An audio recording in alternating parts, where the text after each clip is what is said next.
தேவனுக்கே துதி கணம் மகிமை உண்டாவதாக. அன்பான யூடியூப், பேஸ்புக், வாட்ஸ்அப் நண்பர்களே, உங்கள் யாவரையும் ஆண்டவராகிய இயேசு கிறிஸ்து நாமத்தினாலே தேவக்கரம் ஊழியர்கள் சார்பாக வாரம் ஒரு செய்தி நிகழ்ச்சி உங்களை வாழ்த்தி வரவேற்கிறேன். சந்தோஷமா இருக்கிறீங்களா? நீங்கள் எல்லாரும் சந்தோஷமா இருப்பீர்கள் என்று கர்த்தருக்குள் விசுவாசிக்கிறேன். இந்த நாளிலும் செய்திக்கு நேராக நான் எடுத்துக்கொண்ட தலைப்பு ஜெயமுள்ள வாழ்க்கை, விக்டோரியஸ் லைஃப். அதற்கு ஆதாரமாக எடுத்துக்கொண்ட வசனம் 1 யோவான் 5ஆம் அதிகாரம் 4ஆம் வசனம்.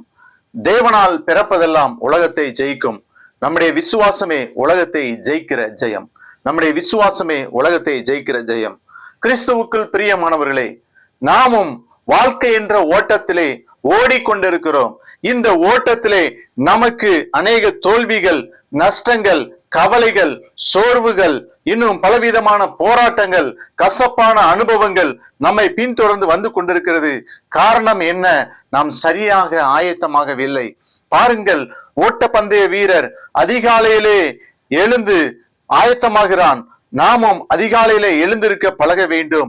நீதிமொழிகள் 8ஆம் அதிகாரம் 17ஆம் வசனத்திலே, அதிகாலையில் என்னை தேடுகிறவர்கள் என்னை கண்டடைவார்கள் என்று சாலமோன் ஞானி கூறுகிறார். மார்க் 1:35 இயேசு கிறிஸ்து அதிகாலையில் இருட்டோடு எழுந்து புறப்பட்டு என்று சொல்லப்பட்டிருக்கிறது. நீதிமொழிகள் 8:17 அதிகாலையில் என்னை தேடுகிறவர்கள் என்னை கண்டடைவார்கள் என்று சொல்லி நாம் பார்க்கிறோம். கிறிஸ்தவ வாழ்க்கை வெற்றியின் ரகசியம் நாம் தினமும் ஜெபிக்க வேண்டும். கிறிஸ்தவ வாழ்க்கை வெற்றியின் ரகசியம் நாம் தினமும் ஜெபிக்க வேண்டும். நம் வாழ்க்கையின் வெற்றியின் ரகசியம் நம் கையில் தான் இருக்கிறது. ஏதாவது ஒரு நாள் ஜெபிக்காதபடி தினமும் நாம் ஜெபிக்க வேண்டும் என்று தேவன் விரும்புகிறார். 1 தெசலோனிக்கர் 5ஆம் அதிகாரம் 7ஆம் வசனத்திலே இடைவிடாமல் ஜெபம் பண்ணுங்கள் என்று சொல்லப்பட்டிருக்கிறது. இடைவிடாமல் ஜெபம் பண்ணுங்கள். பிரியமானவர்களே, எபேசியர் 6:18 சொல்கிறது, எந்த சமயத்திலும் சகலவிதமான வேண்டுதலோடும் விண்ணப்பத்தோடும் ஆவியினாலே ஜெபம் பண்ணி அதன் பொருட்டு மிகுந்த மன உறுதியோடும் சகல பரிசுத்தவான்களுக்காக பண்ணும் வேண்டுதலோடு விழித்துக் கொண்டிருங்கள். எந்த சமயத்திலும் ஜெபிக்க வேண்டும் என்று சொல்லப்பட்டிருக்கிறது. பிரியமானவர்களே, ஜெயம் பெற ஆயத்தம் தேவை. நீதிமொழிகள் 21:31 அதைத்தான் சொல்கிறது. குதிரை யுத்த நாளுக்கு ஆயத்தமாக்கப்படும், ஜெயமோ கர்த்தரால் வரும்.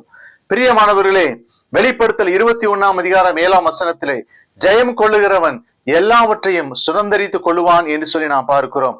பிரியமானவர்களே, பரிசுத்த வேதாகமத்தில் வெளிப்படுத்தின விசேஷத்தில் ஜெயம் கொள்ளுகிறவர்கள் பெற்றுக்கொள்ளக்கூடிய அநேக ஆசீர்வாதங்களை குறித்து எழுதப்பட்டுள்ளது. ஜெயம் கொள்ளுகிறவர்கள் தான் பரலோகத்திற்குள் பிரவேசிக்க முடியும் என்று சொல்லப்பட்டிருக்கிறது.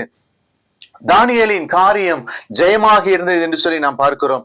தானியேல் 6ஆம் அதிகாரம் 28ஆம் வசனத்திலே, பரியுவின் ராஜ்யபார காலத்திலும் பெர்சியனாகிய கோரேசுடைய ராஜ்யபாரத்திலும் தானியேலின் காரியம் ஜெயமாக இருந்தது என்று சொல்லி பார்க்கிறோம். காரணம், தானியேல் தினமும் 3 வேளை தேவனை நோக்கி ஜெபித்தான். அதான் தனி ஜெபம். ஒரு மனிதனுடைய வாழ்க்கையிலே தனி ஜெபம் ஜெயத்தை கொண்டு வரும். தானியேல் 6ஆம் அதிகாரம் 10ஆம் வசனத்திலே, தானியேலோ என்றால் அந்த பத்திரத்துக்கு கையெழுத்து வைக்கப்பட்டது என்று அறிந்த போதிலும் தன் வீட்டுக்குள்ள போய் தன் மேலறையில எருசலேமுக்கு நேராக பலகணிகள் திறந்திருக்கு அங்கே தான் முன்னும் செய்து வந்தபடியே தினமும் 3 வேளையும் தன் தேவனுக்கு முன்பாக முழங்கால் படியிட்டு ஜெபம் பண்ணி ஸ்தோத்திரம் செலுத்தினான் என்று சொல்லி நாம் பார்க்கிறோம். 2வதாக, தானியேல் நண்பர்களோடு கூட சேர்ந்து ஜெபித்தான். தானியேல் பாபிலோனில் உள்ள ஞானிகள் அனைவரையும் கொல்வதற்கு ராஜா உத்தரவிட்டிருக்கிறார் என்பதை அறிகின்றான்.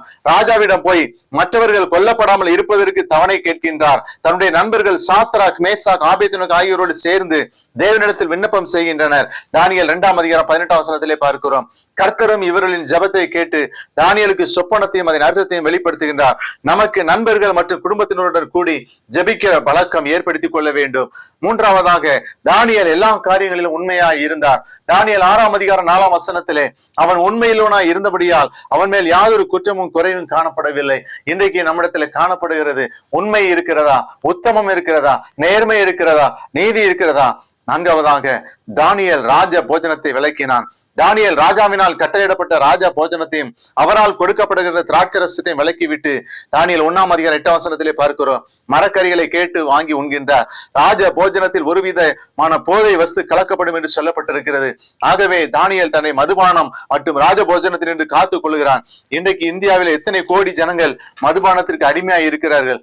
பிரியமானவர்களே, எத்தனை விதவைகளின் கண்ணீர் இந்த அரசியல்வாதிகளைத்தான் சேரும். ஏனென்றால் மதுபானத்தை திறந்து வைத்திருக்கிறவர்கள் அரசியல்வாதிகள். பிரியமானவர்களே, ஆகவே விதவைகளின் கண்ணீர் அவர்களைத்தான் சேரும். இன்னைக்கு மதுபானத்தை மூடுபடியாக நாம் ஜெபிக்க வேண்டும். எத்தனை குடும்பங்கள் சீரழிந்து கொண்டிருக்கிறது, இதை அரசியல்வாதிகள் யோசிப்பதில்லை. பிரியமானவர்களை, நாம் கருத்தாய் ஜெபிக்க வேண்டும். ஆகவே கர்த்தர் நமக்கு ஜெயத்தை தருவாராக. ஆமென். ஜெபிப்போம். அன்பின் ஆண்டவரே, வசனத்தை கேட்ட பிள்ளைகளை ஆசீர்வதியும். இயேசு நாமத்தில் ஜெபிக்கிறோம். தேங்க்யூ. God bless you.